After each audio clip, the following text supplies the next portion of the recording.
Hi hello. അപ്പോൾ ഞാൻ ഇന്നൊരു സന്തോഷം പങ്കുവയ്ക്കാൻ വേണ്ടിയാണ് നിൽക്കാൻ കേട്ടോ. ഞാൻ ഇന്ന് ഉച്ചയ്ക്ക് വീഡിയോ കേട്ടപ്പോൾ അതിൽ പറഞ്ഞിട്ടുണ്ടായിരുന്നു എൻ്റെ വീഡിയോസിന് അത്ര ലൈക്കും കമൻറ്റൊന്നും കിട്ടാറില്ല എന്ന്. അപ്പോൾ എനിക്കൊരു 3 പേര് കമൻറ്റ് ചെയ്തിട്ടുണ്ട് കേട്ടോ. എനിക്ക് ഒരുപാട് സന്തോഷമായിട്ടുണ്ട്. ലൈക്ക് ചെയ്തവർക്കും കമൻറ്റ് ചെയ്തവർക്കും വീഡിയോസ് കണ്ടവർക്കും എല്ലാവർക്കും ഒരുപാട് നന്ദി. ഇന്നൊരു അടിപൊളി റെസിപ്പി ആയിട്ടാണ് വന്നിട്ടുള്ളത്. അപ്പോൾ ഇതെന്താണെന്ന് കണ്ടു നോക്കിയാലോ. സംഭവം കിടുവാണ് കേട്ടോ. ഒരു ബൗൾ എടുത്തിട്ടുണ്ട്. ആ ബൗളിലോട്ട് ഒരു ഗ്ലാസ് ആട്ടപ്പൊടിയാണ് ഇട്ട് കൊടുക്കുന്നത്. നമ്മുടെ റേഷൻ കടയിൽ നിന്നൊക്കെ വാങ്ങുന്ന ഗോതമ്പ് മാവ്.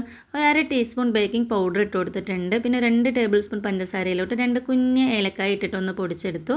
അതും കൂടി ഇതിലിട്ട് കൊടുക്കുക. ഒരു 1/2 ടേബിൾ സ്പൂൺ നെയ്യ് ഞാൻ ഒഴിച്ചു കൊടുത്തിട്ടുണ്ട് കേട്ടോ. നെയ്യില്ലെങ്കിൽ സൺഫ്ലവർ ഓയിലായാലും മതി. ഇനി നമുക്കിത് കുറച്ച് വെള്ളം ഒഴിച്ചിട്ട് ഒന്ന് മിക്സ് ചെയ്തെടുക്കുക. ചപ്പാത്തി മാവൊക്കെ കുഴയ്ക്കുന്ന പോലെ കുഴച്ചെടുക്കണം.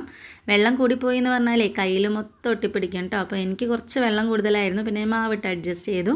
ഇനി നമുക്കിത് നേരെ ഇങ്ങനെ ഒന്ന് പരത്തിയെടുക്കണം. അധികം തിന്നാവരുത്, ഇത്തിരി കട്ടിയിൽ വേണം കേട്ടോ പരത്തിയെടുക്കാൻ വേണ്ടിയിട്ട്. ഇഷ്ടമുള്ള ആകൃതിയിൽ കട്ട് ചെയ്തെടുക്കുക. അങ്ങനെ ഞാനിത് ഈ ഒരു ആകൃതിയിലാണ് കേട്ടോ കട്ട് ചെയ്തെടുത്തത്.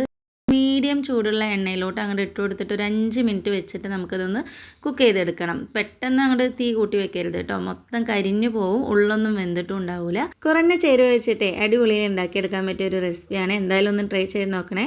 അങ്ങനെ ഞാനിത് എണ്ണയിൽ നിന്നൊക്കെ കോരി മാറ്റിയിട്ടുണ്ട്. അടുത്ത ബാച്ചും കൂടി ഇട്ട് വറുത്തെടുക്കുന്നുണ്ട്.